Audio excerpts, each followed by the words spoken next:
Alright guys, welcome back to Go's Moto. So today we're going to be doing an oil change and also the screen and spinner cleaning on the Grom. So honestly, these things are pretty much a lawnmower. You don't really need to service them. They run forever. But because we don't really know the history of this one and it's kind of got fairly high Ks now, plus it does get thrashed a little bit.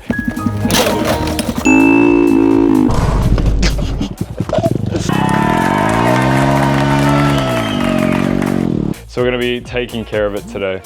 All right, so first of all, we gotta take off this case, but to get access to two of the bolts, it's a little hard. So you're just gonna take off the rear set first. So it's just, I believe it's just this one bolt. We've been trying to contact you regarding your car's extended warranty. But we'll find out in a sec, which is a 19 millimeter. All right, I lied, there's also a 10 mil down here. So I think it should just be these two. It's already looking pretty loose. And then that just comes out of the way. There's a lot of tension on it because of the brake lines, and just sort of try to hang it up or something so there's not tension on the brake line. Yeah, now you've got access to all your case bolts. And then you've got 17 mil to drain the oil. This is gonna go on the exhaust, but we'll just wipe it off after rather than disconnecting the exhaust. Oh, not much. I was expecting so much flow. That is black. Yeah, it's very black. That's so thick. Wow. I actually don't know if this has ever been changed. Like ever. So you've also got to undo your clutch cable. So we did it off camera because it was a two-person job. But if you pull the clutch in and then sort of hold this forward, as you can see with a couple scratches, but we held this forward with needle nose pliers, and then you can get the other person to sort of try free it up. But yeah, we got that out. So now we'll undo the bolts. So now you've got, I think it's 10 of these 8 mil bolts all the way around the edge of the casing. So just undo all of those. So we've got all the bolts out in our little magnet holder here, and all 10 are exactly the same, so you don't have to worry too much about keeping them in order. Also, it would be worth taking out the dipstick, putting it aside on a rag. Things that have been taken off.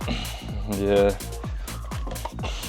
All right, to break it loose, I just sort of shoved a wrench in there and pulled it, and then your casing should come off. Just be careful not to drip oil everywhere.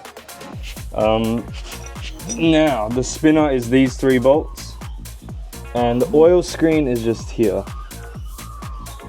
So that's not too bad, actually. I was expecting a lot worse, especially after seeing the oil. But that's not terrible. I mean, there's a few specks. Yeah, that's pretty clean actually. So you can just wipe that off and you can slide that back in there.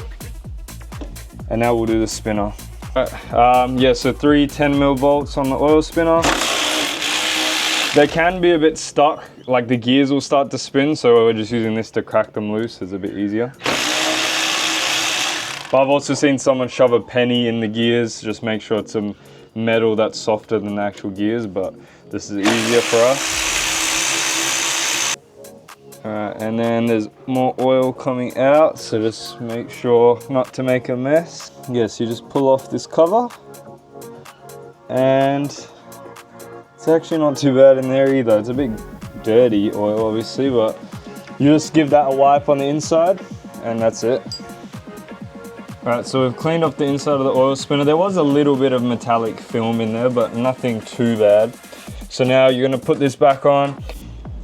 Now put these 3 10 mils back in with some thread locker on them. They spin at pretty high speed, I think, on the oil spinner, so you don't want them flying out. And they're meant to be torqued down to about, I think it was 9 to 10 foot-pounds, which is about 12 Newton meters from memory. That might be completely wrong. But we don't have a torque wrench that small, so we're just gonna approximate it, but that's not very tight at all, so don't over tighten it or you're probably gonna shear them off. So now slot the case back on. We've done everything, right? Yeah. So now you just slot the case back on. All right, now once you got the case on, just put all 10 bolts in all the way around the case. And the dipstick back into. And the dipstick back into, or leave it out so you can put your oil back in, your fresh oil. Well, we should wait anyway. Now we're just gonna tighten up the sump bolt, which is that 19. And make sure also to get your clutch cable back in and your dipstick. Was it 17? Nah, 17 was, oh actually yeah, it's a 17. There you go. The rear set, get that bolted back on, and then that's it for all the bolts, and after that we'll top up the oil.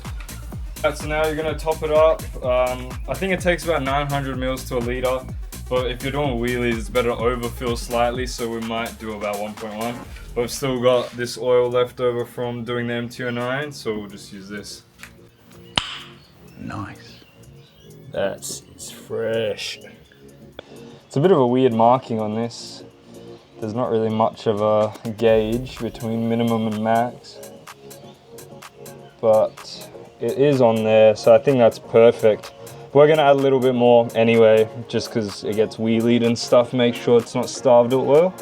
So we've added the oil, but we're not gonna start the bike up for about 24 hours just to let the Loctite on those spinner bolts cure and properly harden. You could probably do it after an hour or two, but we just wanna be safe, so yeah, we'll let it sit for at least a day. All right guys, that's it for this video. That's how you change the oil and do the spinner clean on a Grom. As you can see, it was a bit more than just a standard oil change with a bike that has a filter.